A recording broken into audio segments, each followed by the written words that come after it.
You're listening to the Walled Garden Podcast. This podcast is a part of the Walled Garden online community, a community dedicated to sharing and discussing philosophy, beliefs, ideas, and creativity among all types of people, in order to gain new insight on some of life's biggest questions and make the most of how we live. We appreciate you joining us.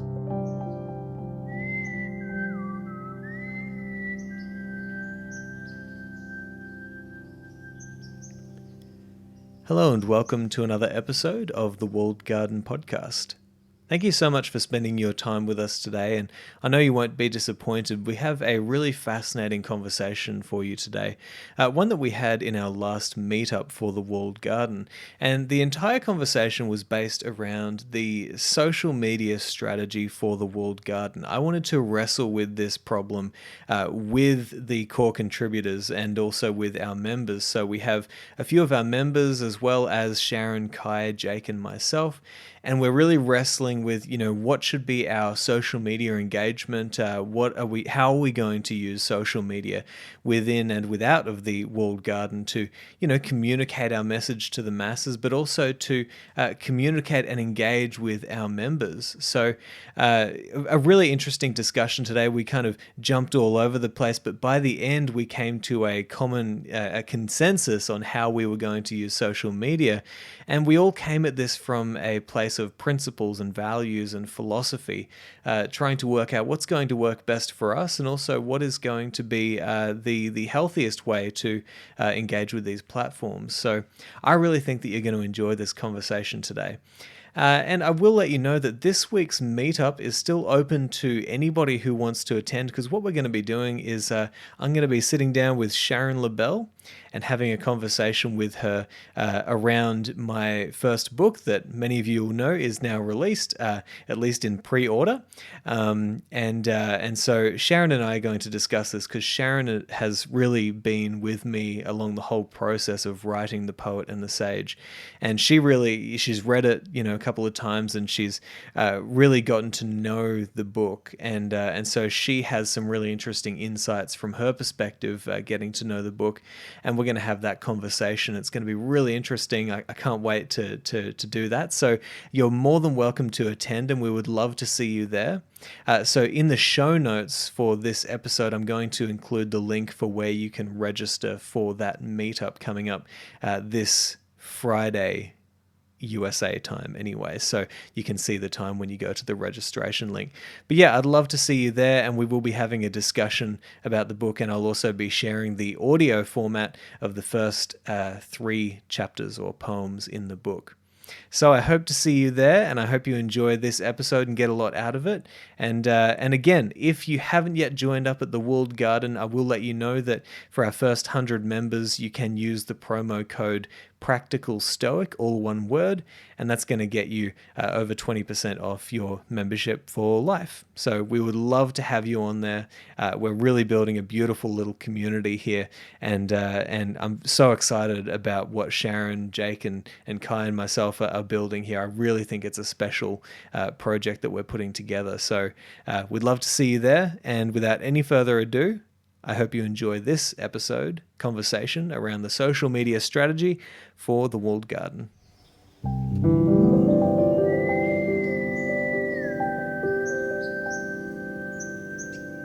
So today, I made one of those kind of last-minute decisions that I'm so famous for.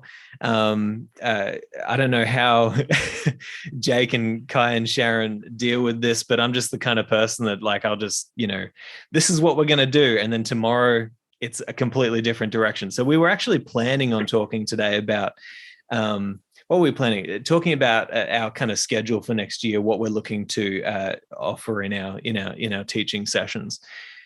But then I thought, for the past few months, I've just had this kind of, the way I described it to everybody before we jumped on this call, with this dead goose hanging over me. That dead goose is social media. What should be my strategy, even as a coach, how do I want to be interacting with social media? Because and with the Walled Garden at large, we're trying to think, what is the best strategy here? Because personally, I have a lot of hangups, and perhaps there are some philosophical considerations that I haven't, looked at yet.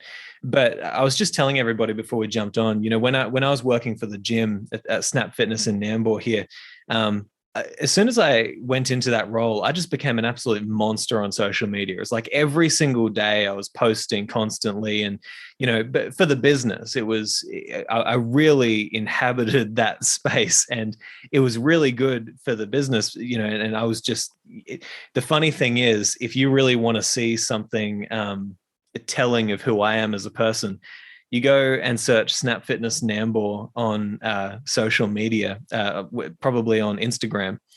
And if you look at the videos that I was doing in like late 2019, what you'll see is like a very energetic gym manager doing funny videos, doing silly videos, like very high energy. But then after I quit my job, like I was still there until like January of 2020. And you start to see when it was during a time when I was starting to realize that I didn't want to be that person on social media. You start to see the soul leave the videos that I was doing.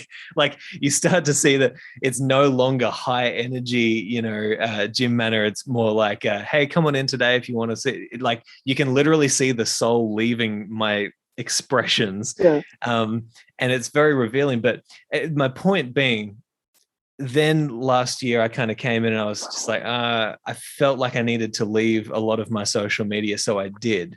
And there are still some fragments left over, like the Practical Stoic Mastermind group on Facebook, and a couple of other things. But the reason we're calling this today to talk about social media is because I really want to engage in a philosophical discussion with you guys around,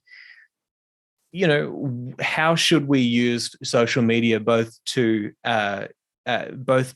communicate our message to, people who we think could be helped by it, but also, for communicating with our members, and engaging with people who we think would really benefit from these kinds of discussions. And so I don't want to be I don't want to be so full-fledged in my own way of thinking, which is, I'm actually kind of worried about what social media is doing to all of our minds. I'm worried about who it kind of turns humanity into. But then, I've been thinking this week, if I was speaking to Kai, which we can do today, Kai, I want to know the Stoic perspective, because it seems to me like social media is an indifferent, meaning it's going to be about how we use it and how we interact with people and the standards that we set, rather than whether we use it or not. But I am horrified that this new metaverse is going to be the waterfall that all of humanity flows over, and there's going to be a few left on the rocks up the top watching as they do so. But nonetheless, that's a discussion for another day. So I guess, Kai, I'm going to throw it over to you first, right? Because you are really, you're the master of social media as far as I'm concerned in this group. You really know how to communicate effectively on there and to get your message across, and you seem to know how to use it in a really healthy, productive way. So I want to know from you, what do you think about our social media strategy for the Walled Garden? How could we use it best? I think I'm going to always use, because I quite like the idea of this title of this being called Stoicism and Social Media, because I think it actually would help a lot of people. Yeah. The first thing is, as a Stoic or somebody who's influenced by Stoicism, is what is my role? What is my role? Because depending on your role will depend on how you use it, how often you think you ought to use it, and how you would engage, and how often you engage with a specific kind of individual or group. Also, when you know what your role is to also ask yourself, what typically are my biases, right? So do I typically feel the need to speak to one particular group and not another group? Is that reasonable? Because it might be that, yes, for example, we might not want to speak to people too much who are really interested in, say, Aussie rules football, because you're like, well, I don't think that they're really interested in Stoicism. So trying to engage too heavily with those individuals may not be particularly wise. So that's the first thing. What's my role? What's my role right now when I engage, as part of the Walled Garden? What is the Walled Garden's role? How do we see that? And is it the best strategy? So again, you're looking at saying, okay, I could spend some time on social media. But is that the kind of people that we want to reach? Because, for example, in the UK, it's something like, again, it's almost like it's almost the Pareto principle that 20% of users make up 80% of the tweets. And it's only something like 20% of the UK population is even on Twitter, for the sake of argument. So are they the people that we want to reach? Do they want to be reached? Right? And so there's no direct, this is what, in terms of communication, not social media per se, but who should one speak to and how should one speak to them? Because that is an ancient question, right? The whole thing about Socrates is to ask questions, to engage in that. So I do think it would be to highlight, to use business language, the cost benefit analysis, to say, okay, what are our strengths and what do we want our strengths to be? Because sometimes you don't have something as a strength, but you want that to be your strength. So I personally think, I don't particularly argue, as you know, Simon, I don't particularly use Twitter, for example, to argue. In fact, I try very hard not to do it. I just poke the occasional thing. So someone said on Twitter this week, Stoic advice, if you can't control it, you need to learn to not give a about it. And I'm like, well, I can't control people. Does that mean I shouldn't give a about them? And so we can use Twitter, because we have 160 characters, I think it is, maybe a bit more these days, to highlight where that reasoning and that logic has broken down. But we can't do it to engage sharply in a conversation. So again, it's a question of what kind of engagement, what do we want to have? And I think it would probably be an 80-20. So, you put 20% of your effort, say, in something like shorthand, like Twitter, and 80% in these meaningful conversations, because I'm hearing Scott, I'm hearing Tom, I just heard Brennan, and Sarah and other people that have come, Santara, for example, about why they're part of the walled garden community. And it's not because they love quotes from Seneca. So that's not where it's at. I know that's not a specific, concise sort of answer, but from a Stoic perspective, that is the kind of questions that one should ask themselves. Because I can't tell you how you should use it as a Stoic. That's not my role. My role is to say, are you being coherent? You're saying you want A, you're actually doing B, and then you're getting upset because you're not getting A. Well, this is why it's not happening. Are you okay with that? And so that's sort of, from a Stoic perspective, what one should sort of consider. In terms of also understanding that meaning is lost when you only have 160 characters. Yeah. Meaning can also be lost in a 2-hour conversation. You can have people converse, but it's not necessarily the length. If we can make a point, like I think I tried to make this week, like, really, you're saying this is a Stoic advice, then yes, then that is sensible to do so. But for example, I don't tend to do those kind of sort of Sharon one-liners if somebody's talking about, let's say, an Israeli-Palestinian conflict, because that's not my expertise. I shy away from that because it's not something that I know a lot about. And so I might have a personal opinion, but I don't need to have a public opinion, because that's a very different thing. So again, it's sort of like asking yourself, what is my role? What do I need to say, if anything? And I would say in my case, and I'm not saying everybody's like this, because there are journalists who need to have a lot more opinions because of their role, I basically don't say anything about on 99% of subjects. I just really focus on what do the Stoics say, because I feel that's where my expertise lies. And I wish that more academics did that on social media. But that's beyond my control. So it's wishful thinking. Yeah, well, I really appreciate your opinion on this, Kai, because I mean, yeah, you're coming from very much the standpoint of, what is our individual responsibility or role, to play. You're also touching on, okay, what is your expertise and what is the particular thing that you can contribute to these communities? Well, you should probably, that should be the thing that you're trying to do. And I think that's something else that I've been thinking about is, last year my social media was very fragmented. I didn't quite know what I was doing with it. And, there's a little bit of this here, there's a little bit of that there. I was kind of thinking, well, I have to create things to put on here.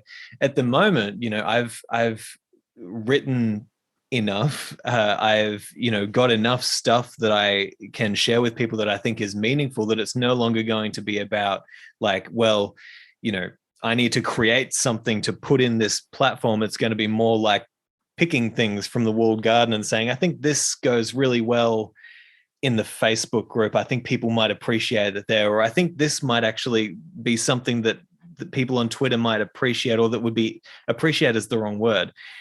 It might help some people. I think I've been thinking, the walled garden, what is our ultimate aim here? Hopefully it is something like to be a transformative force for people in their lives, so that they are, moved to a better way of being that supports them and supports the people around them. So we're trying to leave really positive ripples in the world.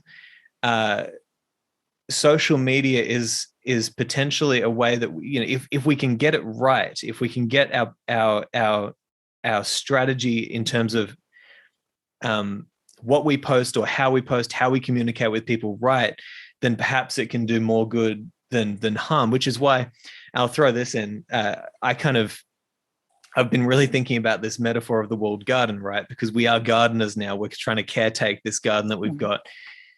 And last night I was sitting there and I kept on thinking, like, there's just been this, as I said, this dead goose hanging over me. And one of the dead geese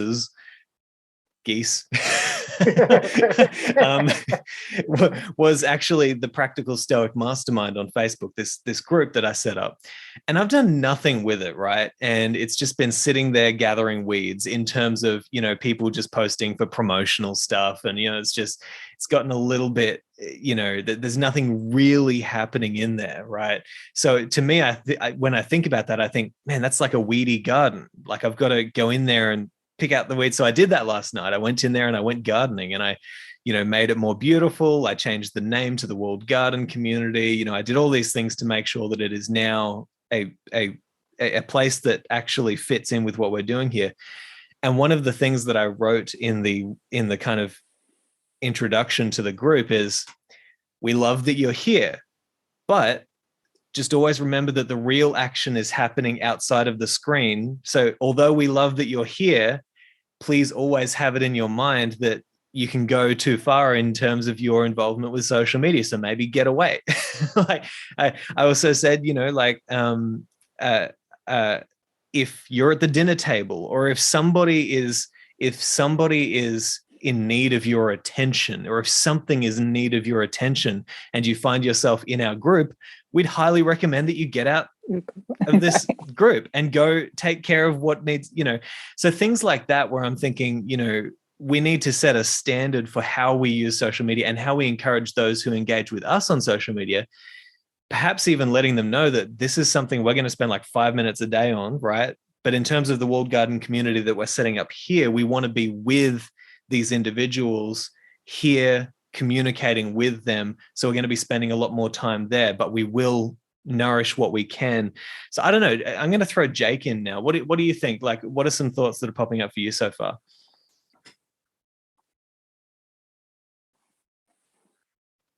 Now you can hear me. There we go. I have a lot of thoughts on this subject, because social media is also something that I have struggled to have a good relationship with. And I think you summed it up really well when you mentioned, that in and of itself, as an idea, social media is a neutral, right? And the way that I like to think of it is a tool which can be used for any variety of purposes, right?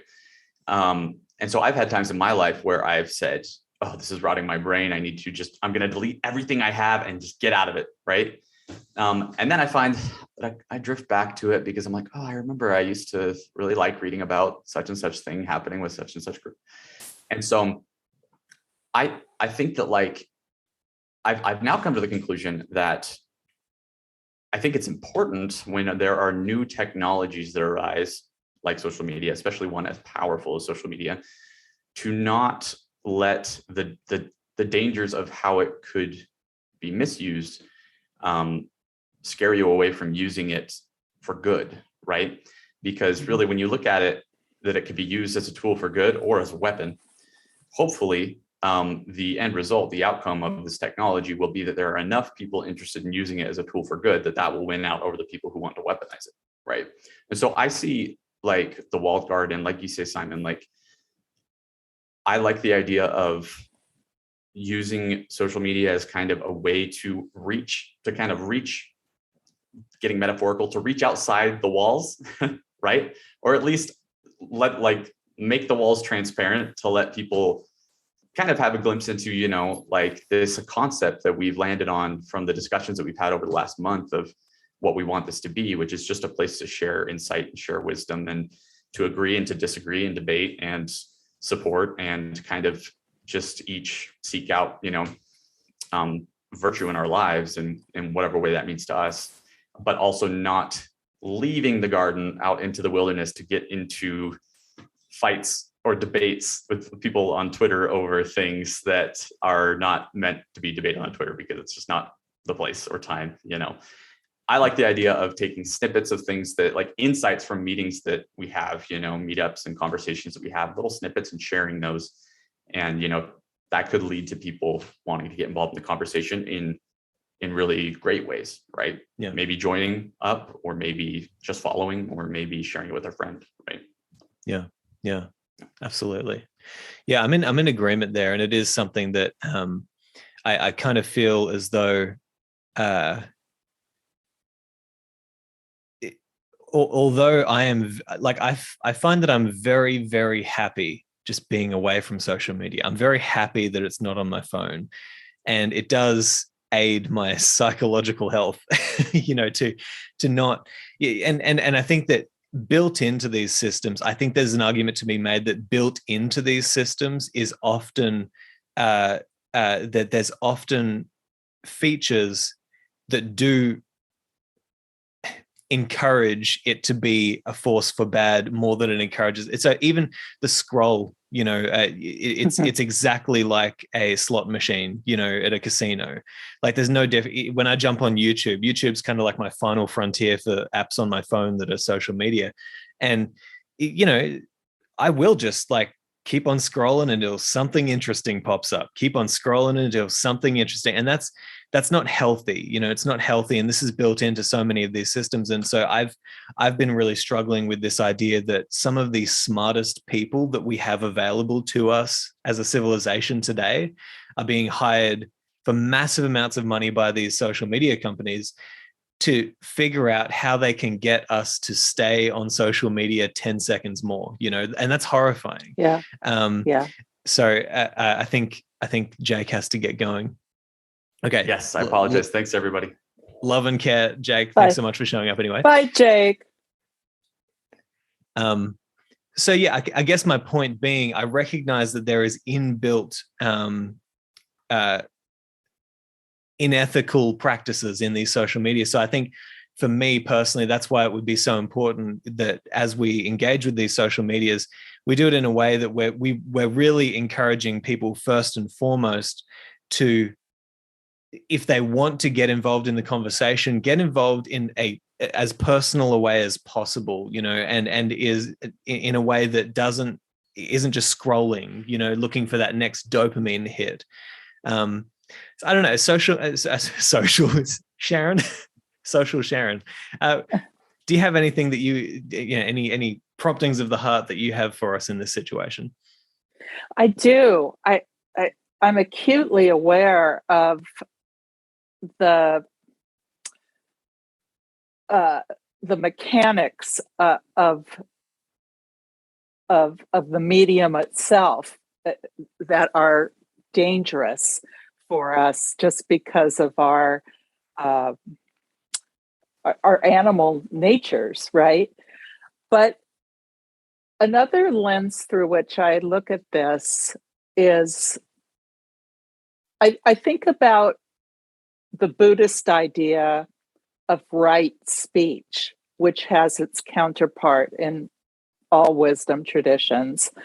And one of the guidelines that people within that tradition invoke whenever they're considering something that they're expressing is it true?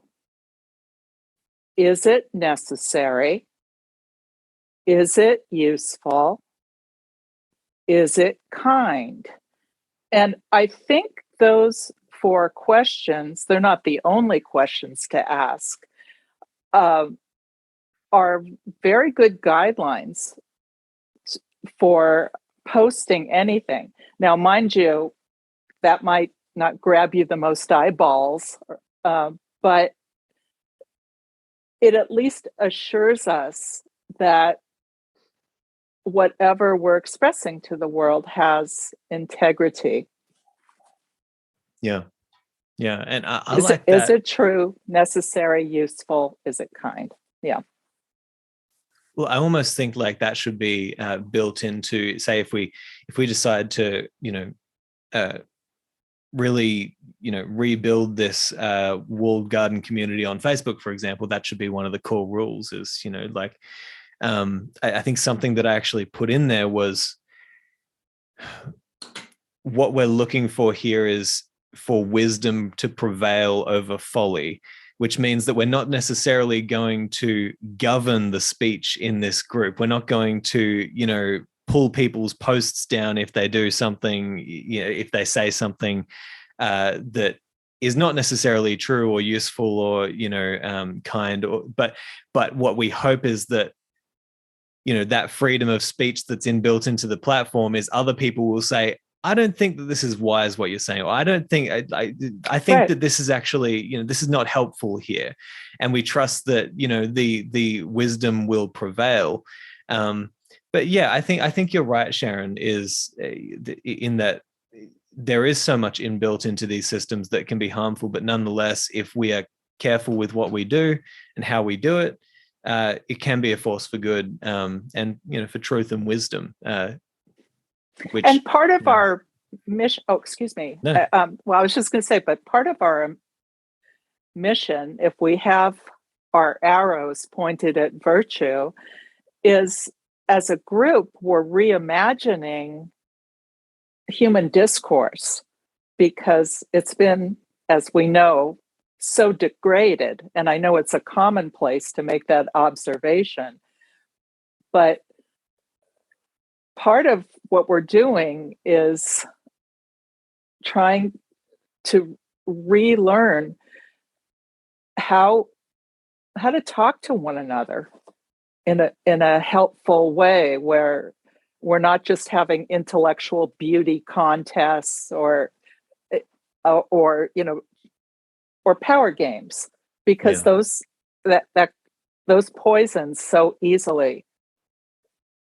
I mean, they're the easiest thing in the world to leak into human exchange, and we want to do better. Yeah. Although I will say that the power games begin in 2022. That's the next stage. So I'm not sure what you're thinking. This is Hunger Games on Zoom. Really, what's happening here? So I don't know if Toma or Scott or Brennan, if any of you have any insights for, we'd love to hear it. Any thoughts that you have about social media or how we might best engage with it.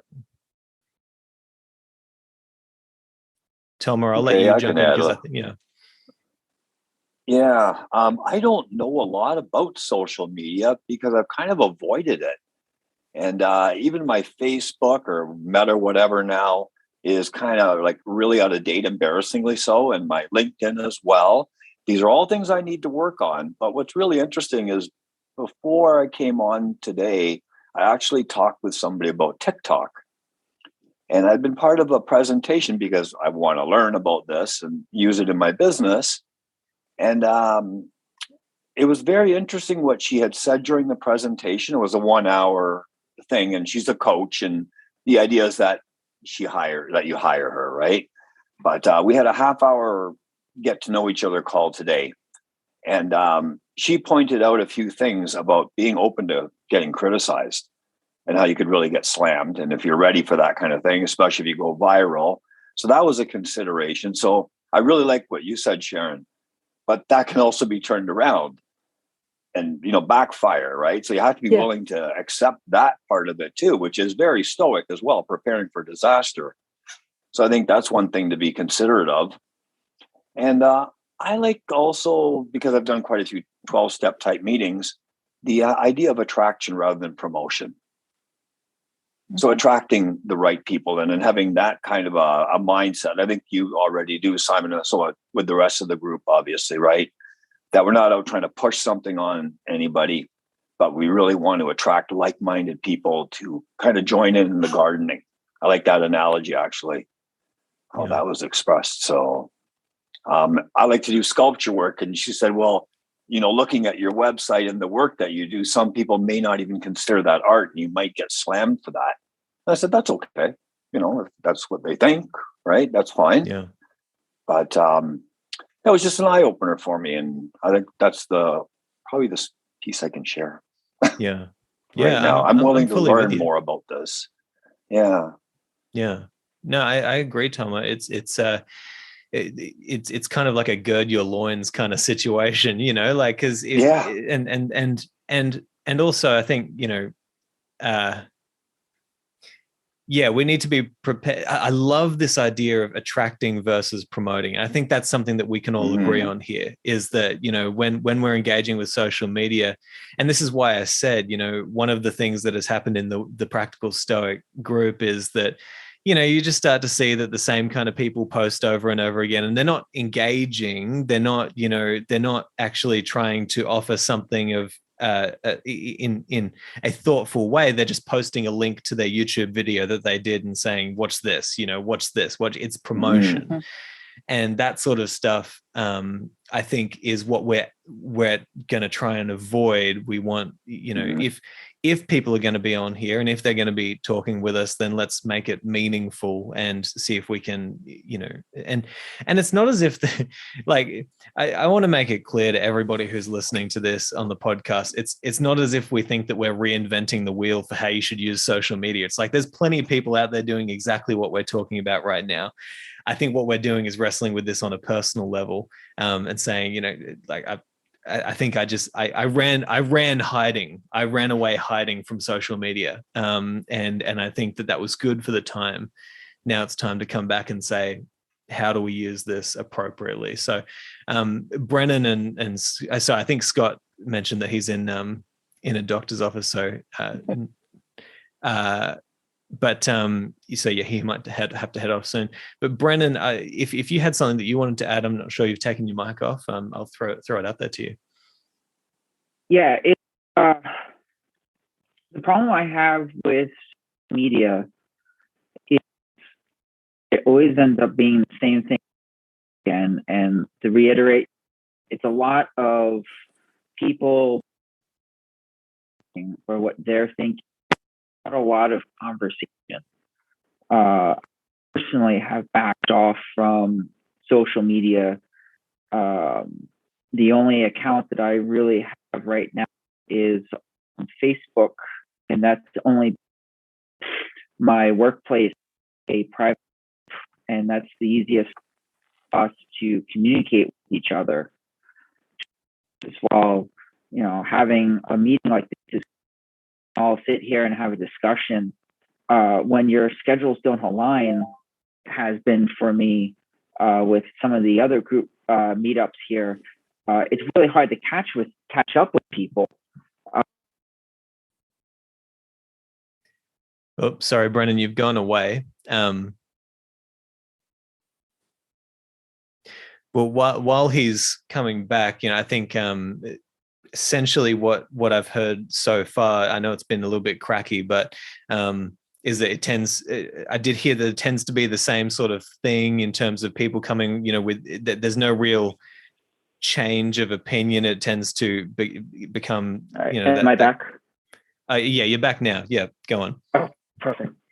Sorry. For a person who grew up with all this technology as it was evolving, I'm really bad with it. But it's just a matter of that talking over each other, unless you find that group that is willing to talk with each other. And that's one of the joys I have with social media, with some of more of the chat-based ones, because you can have those conversations in semi-real time. You can make those posts and keep up with each other without the barrage of things that you get like from the Facebook, the news feed. That's all. Well, sometimes there's a funny meme on there. It's just a barrage of almost uselessness, at least in my case, which is why I backed off from most of those. So it's a weird it's trying to find my purpose in the social media where it's obviously not designed for my purpose. It's designed for their purpose and what they want to get out of it, which is obviously however they get their revenue. So it's an interesting problem trying to make my purpose work within their framework. Yeah. Kai, you want to jump in? Oh, I think Brennan hit really well, and Tom as well. I love again with the metaphors of attract, right? Because the garden attracts bees, right? It doesn't promote itself in that sense. So I think about social media, I've actually got a very, very, very good relationship with social media, right? Because I was very conscious from the beginning, and I think it was more luck than anything to use it in a way that was to build relationships with people. So someone just flew from the US to visit me in the UK, and we met on social media, on Twitter. We wrote a piece on free speech and stoicism together, and then we met up.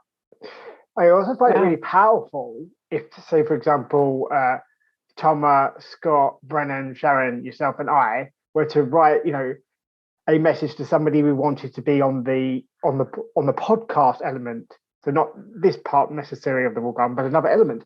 Because when you get like 15, 20 people, say, come on the show, that really does move mountains. Yeah. So if you grow the garden in a way that, like we're doing here, like I said, the one thing I love about this particular episode of the podcast is that it's an open mic. And as long as you're a member and you understand that you're growing the garden, and Thomas was saying that's very powerful. That's Thomas taking ownership of his patch, basically, because everybody's got their patch in the garden. If we have that understanding, when we go on social media, even if it's once a week, you say, on Monday, 4:00 Pacific time, we are going to tweet or such and such a person because we really want them on the show for this purpose. I think social media has been very, very powerful, and I've seen really, really interesting things. But I think it's like, and I learned this actually from a Christian preacher, and he said, make your rules before you go to do something new. Like, if you're going to go to university, before you step out of mum and dad's house, decide what your values are, at least, what you think they are, and say, this is a line I'm not going to cross. Yeah. And I took that advice because I like to take advice from all walks of life, religious, not religious, British, non-British, anybody. Even children can teach a lot. I mean, Sharon, you've got 6 of them, so many, many grandchildren. They teach you more than you'd ever think when you reflect on it. So I think as long as we have said these are our ground rules, and this is the line that if we cross, we will acknowledge that fact. So someone might say, Kai, when I said about attraction and I said that we weren't going to do promotion, and that I understood was the mission, I saw one of your tweets. Obviously, this might be a private conversation Tom and I have. So one of your tweets, and it felt kind of a bit more like promotion. And I might say, Tom, why is that? And we can use a Socratic dialectic to decide, how are we going to use it, and how what is that line? And I think that's the key. That's the line I drew when I set up an account on Twitter, because that's what I mainly use to communicate with. Because you've got a door, you can knock on a door that you wouldn't be able to knock on otherwise. What were my ground rules, and why were they there, and under what circumstances could they change or be broken? So it's not a solid set of rules, but I'd have to have a reasonable solution to a problem if I need to change them. Okay, what does that mean? And I think the Stoics, after all, were statesmen. And I say men because there weren't women in the Senate at the time. So they also, if you think about it, it's no different. They would stand up and, try and make a scene if they were more like Cicero, right? Eclectic. So although they don't have the exact technology, they have the same mechanism. They can decide if they want to be a Cato, or they want to be a Cicero, or they want to be a Thrasea. So when Nero's like, praise me for murdering Agrippina, my mother, praise me, they all start singing, basically, his praises, because he's singing and look at me. And Thrasea is like, no. Right? He might not have got up and jumped up and down, but it was noticed that he wasn't going to praise Nero. He made a point of going, no. And that is a point in social media where you might see a pylon and you say, actually, guys, no, right? You might say, somebody might be from our walled garden, might have a go at an Epicurean, for example, you're saying, look, that's not where we're at, right? I really hope that we have a turf war in our garden between Epicureans and Stoics. You're going to say, you stole our name, guys. I'd be out. What is happening here? What is happening?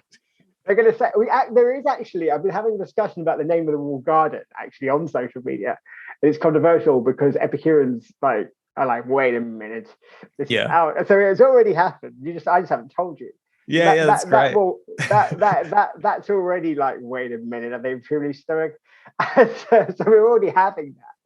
But it is a case what I love most about that is the thing that really gets my goat is when people try to make an argument about whether or not something is good, and their basis for that argument is whether or not it is Stoic. That gets that I can't handle it. So, well, it wasn't. It was more like the name, because obviously Epicureans had their gardens and Stoics are public. But the difference, I would say, and I haven't. Maybe I should say it. Well, there's a deeper symbolic thread to it. But also, it's a public garden. An Epicurean garden was private. It was enclosed. People weren't invited in the same way. So the Stoics publicly participated. They stood up, they stood up when they needed to stand up, and they were, Stoicism is highly political. It's just not politically charged. It's logocentric, but it's highly political. So Epicureans in their garden aren't trying to reach out and bring people in. What they're trying to do in the ancient world is like, okay, I'm quiet. It's not that they want an absence of pain because they're really, they're realistic. They want an absence of unnecessary pain. Think about having a garden in the ancient world, and even in urban cities like Australia. If you have a garden in Melbourne, you have wealth, right? So again, that's a status symbol. In our case, what we're saying is this is our garden. It is not the Epicurean garden. Just because Epicureans had a garden doesn't mean they have a monopoly on the term. But this is where it's different. And I've never thought of the walled garden particularly as a Stoic quote unquote garden. I think it's a garden where we want to grow, and as Sharon just said, point our arrows, different metaphor I know, but it is a very Stoic one, to which direction is virtue. I may not hit it, but I'm going to at least look at it. I'm going to look in the right direction. So I never saw the walled garden as solely Stoic, and I would dislike, I'd be quite unhappy, I suppose. I don't know if that's the right term, or uncomfortable perhaps is the right term, if people felt because I'm not a Stoic, I don't belong in the walled garden. And I'd say the only reason you don't belong in the walled garden is if you don't believe that virtue is worth pursuing. Now, you might believe that it is the only good. You might believe it is the highest good, and you're Aristotelian. That's fine. If you tell me no, it's pleasure, it's likes. I'll be like, this is the wrong garden for you. Right? I'm not going to chase you out of it, but here's the gate. I think that's key. So that argument, funnily enough, on social media is already happening. Yeah. But it is happening with people having discussion about our name, but they haven't actually been here. So you take it with a pinch of salt. I don't know, Tom, if you feel the same way about it. I mean, I don't. What would you say to that if people say something about the name and they haven't been here? You've been here, so that's why I'm like sort of picking on you. So I haven't really thought about it in that way so much, and it's an interesting point. I just looked at it. I think I really like the point that it isn't Stoic only, but it is built around the virtues of Stoicism, and it even extends beyond. Right? Because Stoicism was really founded 2,000 years ago, and I like that it's been brought up to date now, and that we're adding to that. I believe, Simon, you just had that in one of your podcasts, how you want to grow that. And that I find very appealing. So I don't think we need to put a bunch of boundaries up, but it's also not, from what you were saying, this closed garden. So definitely go along from what I understand right at this point. Yeah, in full agreement here that it's we want this to be something that everybody feels as though as long as we hold some common values amongst us, we can really make some progress here and see if we can rediscover some, like Sharon says, liberate some wisdom. But Kai, something that I think Brennan touched on, which I think is important, is using social media for our purposes, right? And kind of, even though it has inbuilt systems that are for its purposes, how do we use it? And I think that you've been really good at that, Kai, in terms of you've come in with your own way and you've just been like, well, I'm just going to do it like this, right? And I'm just going to figure out the inner workings of social media. And I'm going to try and make a positive impact and avoid the pitfalls. And I wonder what you guys think of this, just as an idea. What I like about what I'm drawn to in terms of the Walled Garden community group on Facebook is that it's almost like we're replicating what we're doing on the Walled Garden website, but within Facebook's Walled Garden. Facebook's a giant walled garden, but then we've got our own little territory in there where the groups are much more about communication, getting together. It's much more of a close-knit kind of opportunity for communication on Facebook. And we might even consider... Sorry, can I just... Yeah. I don't think Facebook is a walled garden. I think it's quite wild. Oh yeah, it's okay. So you have a good point. I think that there are flowers growing, right? But the fact that there's a proliferation of a lot of things, and as Brennan has succinctly, and I'm very glad you're on this conversation because you've crystallized it in a way that I haven't, is that there are flowers growing, but there are a lot of weeds growing. There's a lot of everything growing. And because the goal in that particular company is that growth is good. In a garden, some growth is good and some growth is suffocating. Right? So with the social media, people might say to me, if the metric is how many followers do you have, are you successful? I would say, well, no, I don't have 25 million followers, for example. If you ask me how many people have had tea with, how many people have had really meaningful conversations with, phone calls? How many people, when I talk to them about their kids' Lego sale or something like that, even though we met on something that's got nothing to do with Lego, I'd say I think it's been very successful because I've really met those people and had dinner with them and found out about their lives and what they're trying to do. And that, to me, at least my reading of the Stoics, is that is part of building the cosmopolis and working towards flourishing. Whereas having 25 million followers or 4 billion downloads, whatever it might be these days, that to me isn't flourishing. Yeah. That doesn't mean doesn't mean that I have a monopoly of what I think flourishing is. But we look at the fruits, right? That's what judging, again, very Christian, judge the garden or the wild place by the fruits it grows. And again, I'm not saying even the most beautiful flowers, the roses have thorns. So that's why I'm saying it's not just, it's not like, it's got a thorn that's terrible. No, that rose serves a purpose.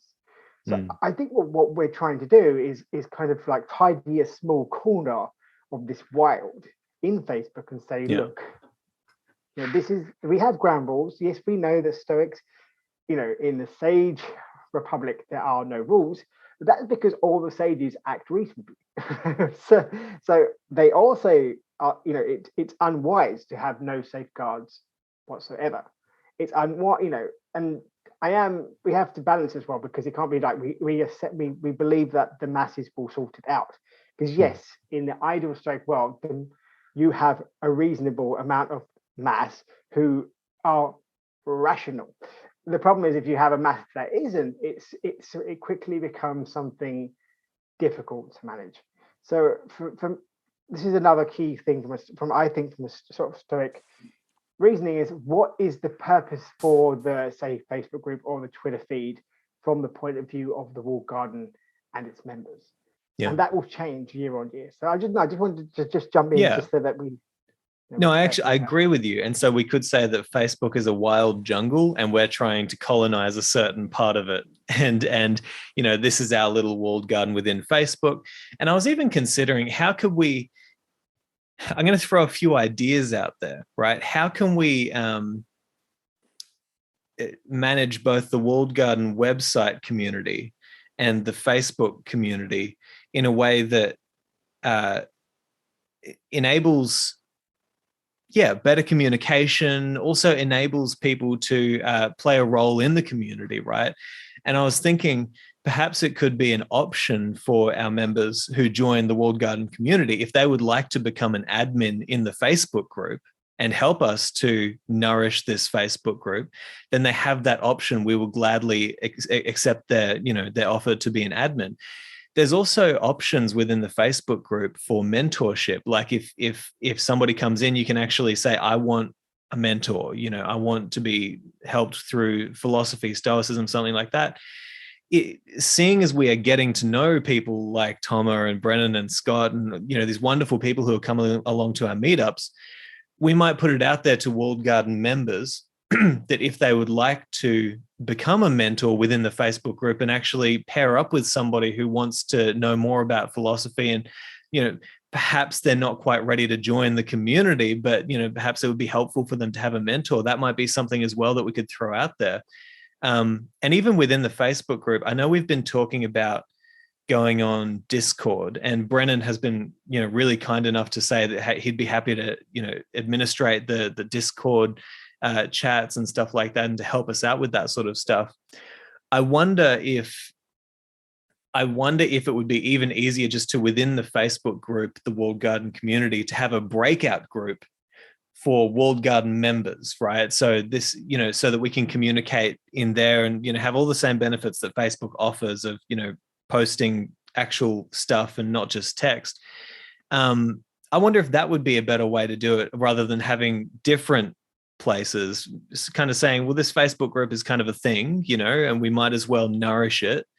And we can have our own little breakout groups if we want to, that include, just the Walled Garden members as well, so that we can have those conversations. Does that kind of make sense? Mm-hmm. Any thoughts? Yeah, Toma. Could also have some kind of a newcomers orientation group that's mentored, where people are exposed to some of the guidelines. Nice, yeah. I really liked how you were considerate. You're not going to kick somebody off the group. You want the free speech, but there need to be some guidelines to keep the sanctity, because some people are just looking for, a problem potentially. Yeah. Yeah. And so it's kind of like, somebody at the gate, to everybody.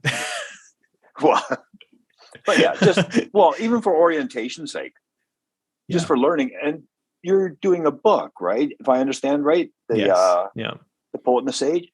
That's right. So some kind of an information package off the beginning, even, or an area to go to on a website. Yeah. I mean, that'd be a wonderful way to get introduced to Stoicism. I remember, like, my first podcasts, that was just so intriguing, but I wanted more now. Yeah. Yeah. And I didn't know where to go, right? Yeah. Yeah. Yeah. Absolutely. I think that's a good idea, is just having some way of, and this is all, like, I can set the group up in such a way that, people are very clear from the start, even with the questions that you ask when they first join. And so I think the two questions that I've asked that I think is going to be most helpful for us getting to know people is, what are you looking forward to in your life right now? As in, how can we encourage you, and then also what are you struggling with? Is there anything that, we can help you with? And so hopefully through those questions, we'll get to know people more. But also, I'm going to say, I will take on that feedback that you've given me, Toma, of setting it up in such a way that people have a clear idea from the start exactly what it's all about and how they can get involved in a really positive, meaningful way. So, hey, listen, I don't want to take up, a lot more of all of your time, but if there's anything else that you think we haven't considered today, I will go away and, obviously put all this together and we'll start getting things happening. But if there's anything else we haven't considered here, throw it out there. I'm open to any and all feedback. So I got one quick thing. I heard that TikTok is a really great way to attract an audience, because it's so short and so sweet. And it's not really meant to be a promotional tool. I'm not sure about ads and stuff. I don't know the mechanics of it, but it may just be something we want to consider. And I heard the engagement is really good on it right now. And that's an ideal time to get set up on it, where the others are more saturated. Yeah. So just another consideration from what I've learned recently. Yeah. And I think certainly it is that platform that is just like booming at the moment.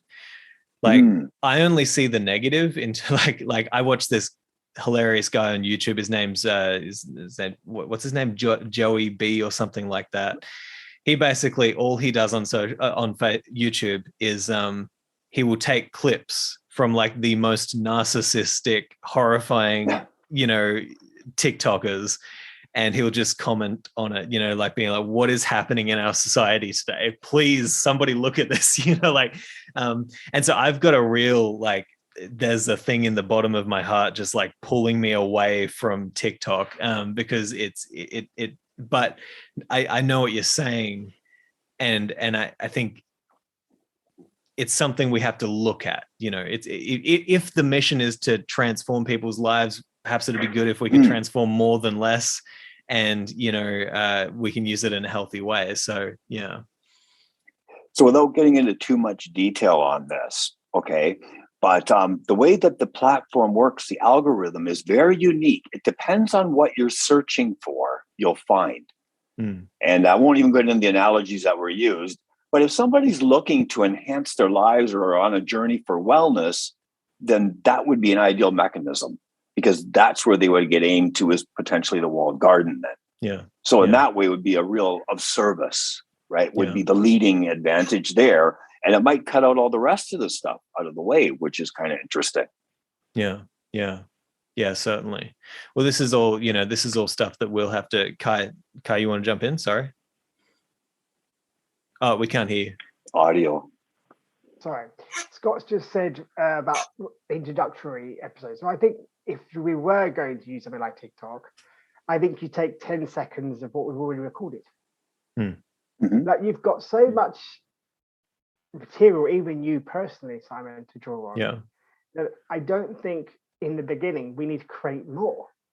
Yeah. If anything, like, there are episodes, even the Practical Stoic episodes, we must have 10-second snippets that would make sense to somebody. Like, I gave the example of Twitter. Like, if we say that if it's out of our control, don't give a crap about it. But people are not in your control. Does that mean you shouldn't give a crap about your kids because they're not in your control, right? So even if you've probably got snippets from your favorite guests, right, or favorite episodes of guests. I think like Joseph Syracuse would be a very good example. Asking, like, can I put 10 seconds of this particular line of, for example, that's not Stoicism, for example, and then having the one line about why it's not, and then the one line about what it would be Stoic, for example. I think if you went through the archived material, you could do two things. You can bring attention to your past material, which I know you distance yourself from in some respects, but I think it's like distance yourself in terms of where you want to go, but use that material so that you don't then have to create a new video, because creating a new video, for example, would take up more time, effort, and thinking space. Whereas going through, I particularly like episode 120 of Practical Stoic, and there's just one line that would just nail it. Right? And you are an artist, so you're going to know better than I am about sound bites or Sharon's one-liners. We could have a TikTok devoted to Sharon's one-liners. Right? So it's just a case of looking at what we have and not dedicating too much time, at least in the beginning, to creating new material. I don't think new material needs to be particularly creative. I think out of the hundreds of episodes, and even some of the episodes that we've done as the Walled Garden, they would serve. And I think Tom was right in terms of the seconds. Now, of course, if we suddenly get a lot of engagement, then we can reassess. Again, that's what Stoicism is, epistemologically speaking. There's no past and there's no future. It's right now, what is the appropriate thing? So, let's say we put Joseph Syracuse's 20 seconds things or 10 seconds.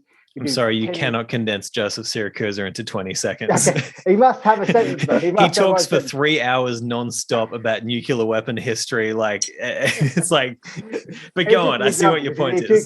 He's got intriguing. So that's why I said Sharon's one-liners would work really well, right? Or even two liners. We've just got a couple of two liners. So I think that Tom is right. And then what we can do is, like, as you're just taking out snippets rather than creating new, seeing what the engagement's like.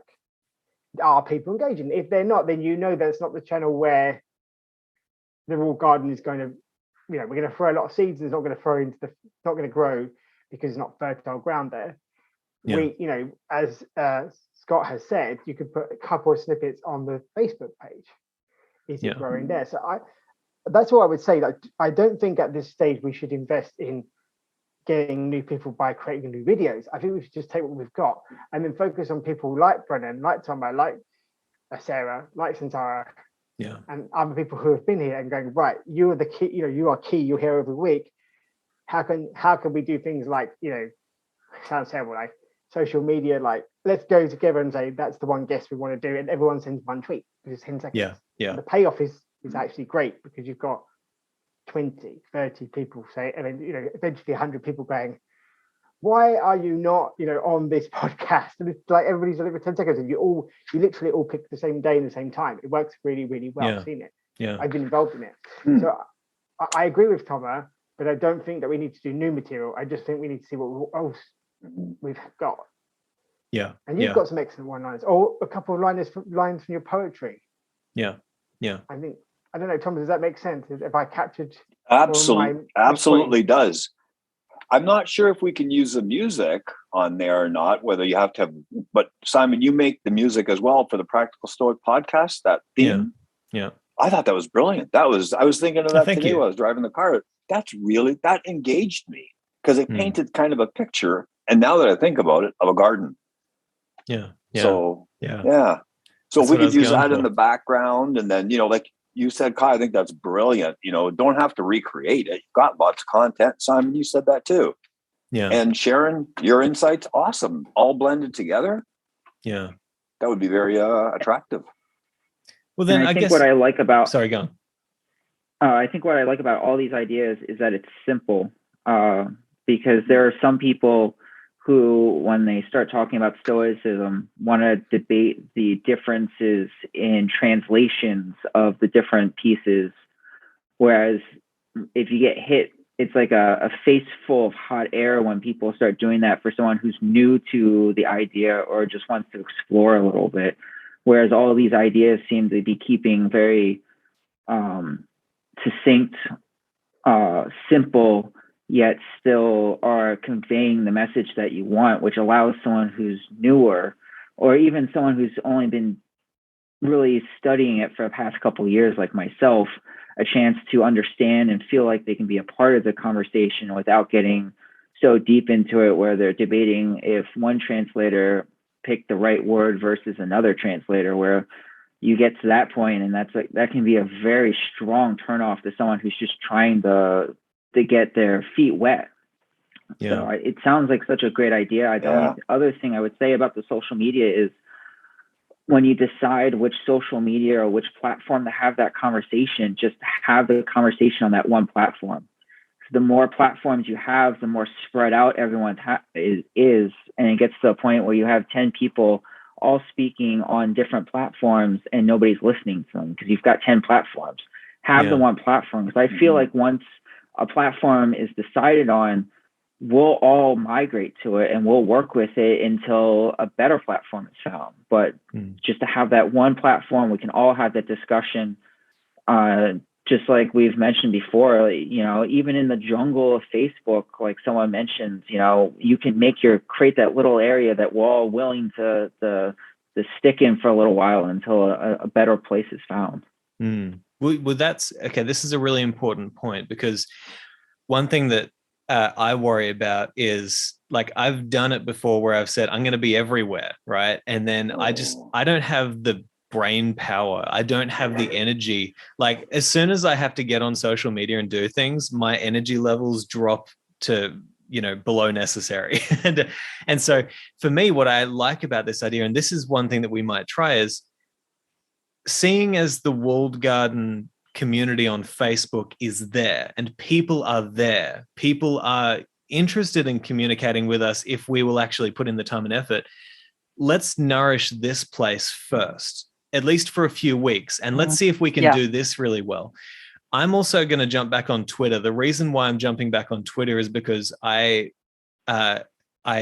love politics, and I think that that's where politics is being discussed at the moment. And I think personally, I'm interested in those kinds of discussions. And also, Kai, you know, you're on there. It's a place for, intellectuals, academics. It's kind of the place where I feel like I want to be if I want to be anywhere. So personally, I'm going to be on there.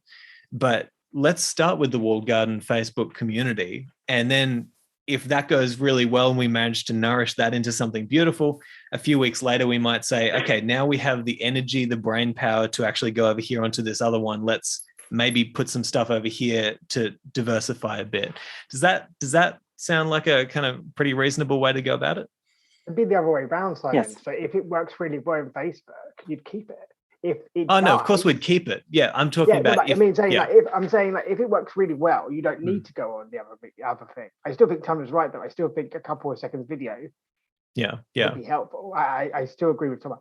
And then if it doesn't get, I mean, we've had this conversation a couple of months ago. Like, let's water it and nourish it. If it doesn't get the results that we want, and it doesn't get the results that are conducive to, meaning what we want by being conducive to community, right? Not what I personally want, what you personally want, but what we think is good based on the conversations that we had, which is the way the Stoics come together. Go, what is good? We all decide. So, okay, that's not working. Let's try it, for the sake of argument, TikTok.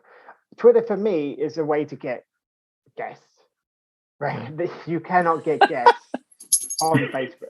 But that's because then you're saying, then that's why I said with the clarity, like we use Twitter to, with Thomas, Brennan, Scott, Sharon, me, you, we all use Twitter when we want a particular guest. Other than that, the conversations are either in the garden or in the Facebook private group of the garden, either way. Right? Probably better in the private Facebook group, because then you haven't got to build it. It isn't weighing on your server, right? Just a practical thing. So you say, okay, this is Twitter. We do it every Monday. We go on there, for example, we try to get this one guest. The rest of the time, we're in the private garden of Facebook because it's a private space. Because for me, people come in and they'll invest because it's a private space. Because it does have to be private on some level. It's not absolutely enclosed. You can't see what's going on, and you have to know like the special knock and the secret password and stuff like that. But it has to be a space that you feel that if you're part of it and you have a patch. Twitter, you can't. There's no patch. There's no patch. There's no patch. It's not possible. But that's like basically that could be our communication out to the academic world, because that's where they are, to get certain guests, not all guests, some. Facebook is how we build, your community. You don't do that on Twitter. That's how I think it works. I think Discord may in the future be important, because if you do have breakout groups, if you suddenly have loads of people on Facebook like, I really love the Stoic God, and you're like, right, okay, this is not really for the conversation on Facebook, because that's not really what this group's about. But let's do a Discord, particularly on Stoic theology, right? And everyone like runs on there and has a chat about Stoic theology. And that will run for a time. You say after 6 months, I think we've had that conversation. Let's close that Discord chat down and open another one about, Stoicism and sport. And so then you have like, a 2-month argument about Stoicism and sport, like a discussion, perhaps, some arguments. I think that's what Discord does really well. But that's not something that's organically grows. It's more like, for me, the way I've used Discord is that I have a specific purpose for a specific amount of time. And Discord for me, I don't know, Brendan, you could comment. It has a date. It has a best before date, and you kind of feel like, this is run its course. And then you say, we're having a chat on this course about Discord, and it has to have a sufficient number of people. So this is something in the future, from my point of view. Next month we're having a chat on relationships, marriage, and Stoicism, and it runs its course. Whereas Facebook is like the bit that you come into. And you build the family film. I don't know, does that make sense, Brennan? If you're into your Discord. I mean, I've definitely seen. So I'm part of a few different Discord channels. Some of them definitely have that end date with their conversations. However, some of the other ones I'm in are long term. It almost has a lot of similarities to the way that some Facebook groups run, where it's kind of like an ongoing conversation. The one joy that I've had with my Discord groups is that they allow you to have those multiple streams of conversation going on at the same time. So, if some people want to talk about, I don't know, want to have an in-depth conversation about meditations, you could make that one channel where people can pop in and have that conversation about meditations without ruining the flow of the big conversation that's going on in the main chat. So I've always liked Discord because you can pop in and out of Discord, catch up on the conversation, add your 2 cents when you feel like it. The channels, the groups themselves can kind of ebb and flow as you have conversations pop in and out.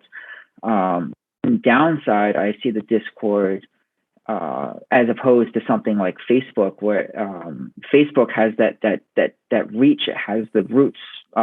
There's very few people you're going to come across that are online that don't have a Facebook. And that's a very easy way to drag's the wrong word, to have people come in and join our own little group.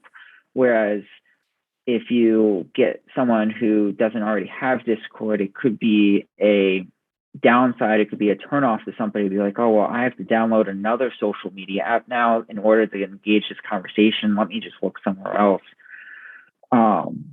So while I'm a huge proponent of Discord, I also recognize that there's downsides. And I don't necessarily see it. You have to have one or the other. The idea of just trying to nurture the Facebook group sounds like a fantastic idea.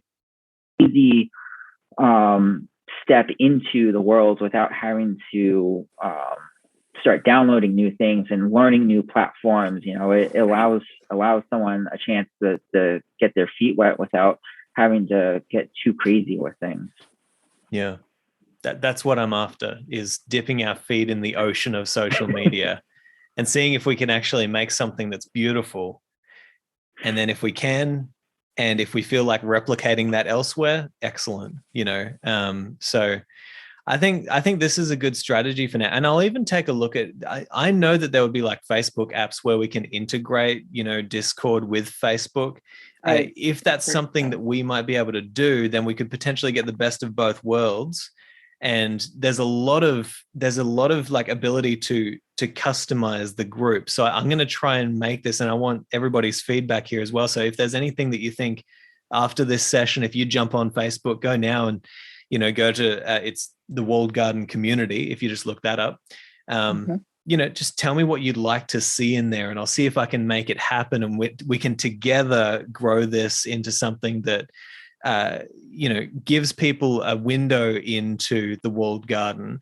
And then, as I said earlier, like what I always hope is that, this is something that this is a commercial venture. We want people to join up with us because it would be good if we could do more of this. Like we hope that what we're offering is something that is valuable enough that people consider it as something that they would gladly, pay a little bit for and contribute to what we're doing to spread it more out into the world. So we do hope that people will go from the group on Facebook to the Walled Garden website and join these conversations and get, one-on-one with us and like, let's get face to face. But nonetheless, this will be a good place just to really communicate with people as effectively as possible on social media, and have those conversations there and build a community. So are we all happy? I feel like we've come to kind of a really good kind of, unanimous kind of conclusion here that this might be a really good way to go. Was there anything else we missed? Good. Well, if Sharon is happy with this, like she's completely, like I don't see you on social media, Sharon, and you've told me that you're just like, you're happy being away from it. But if you're happy with this, I think that's good enough for me. But yeah. Hey. Yeah, I think Sorry, Kai. Certainly for now, yeah. As I think as it grows, we would have to have a private Facebook group, because you do feel like, yeah, okay, you can't give everything for free, and you can't have, well, if you really want, for example, like, I'm going to do next year the Agony Uncle kind of thing. I don't want to give too much of that away on the open Facebook space, because I don't think you need to give any of that away on the open Facebook group. Okay. Yeah. No, I think like the Walled Garden website is where I'm going to be posting, and I'm getting closer and closer every day to this happening, but all of my poetry, all of my music, all of the stuff that I'm creating, even if it's something that I'm like, I'm not really sure about this, I want it to be on there, because that's the privilege that you get of being in the walled garden. You get to see everything that I'm doing, even if it's not released to the public yet. So you get that dive into my soul, but we will slowly be releasing this stuff, because what I hope is that this isn't all that I create, and there's going to be more than enough to share around, right? So I want to put it out there, and I'm going to be doing that, like putting it on social media. But there's always going to be more in the walled garden. There's always going to be more communication, like this. There's always going to be more amazing content. So yeah, I think it's just a matter of, you will see what we're doing in the walled garden on Facebook, but you won't see everything. And that's how it should be, because what we're creating in the walled garden is very special, and it's beautiful, and it's a great place to be. So yeah, Happy. Cool. If Kai's happy, great. if Sharon's happy, if you guys are happy as well, I think this is great. I'm excited. All right. Well, this is beautiful. Thanks so much, everybody, for coming along. I feel so much better after this conversation, because it's just been weighing on me. What do I do about social media? But now that we've all had a chance, and this is what we're going to be doing moving forward, is coming together and sharing all of our wisdom, saying, great, this is how we move forward. So thank you for helping me with this. And next week, we're going to be doing,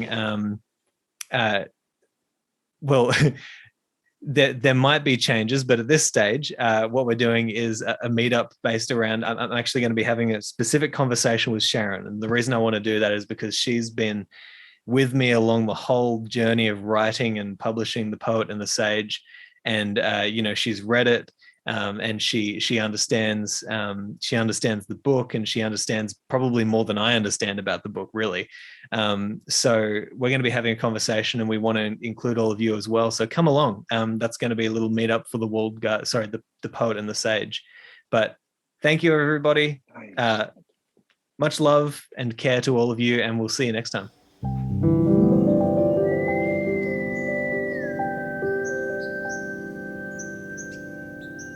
Hey everybody, so you heard it here first. We are revamping what was once the Practical Stoic Mastermind on Facebook, and turning that into what is now the Walled Garden Community. So head over there, search for that in Facebook. We would love to see you there. We'd love to engage with you, talking philosophy, theology, morality, virtue, wisdom, all of these wonderful things that we are really wrestling with in the Walled Garden.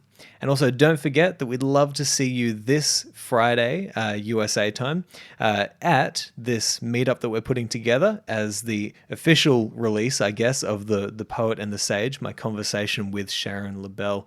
I'd love to see you all there, and I'd love to discuss the book with all of you, and then to also show you some of the first chapters. So we'll see you there, and we'll see you in the Walled Garden, and we'll see you in the Walled Garden community on Facebook. And thank you so much for listening in. You've been listening to the Walled Garden podcast.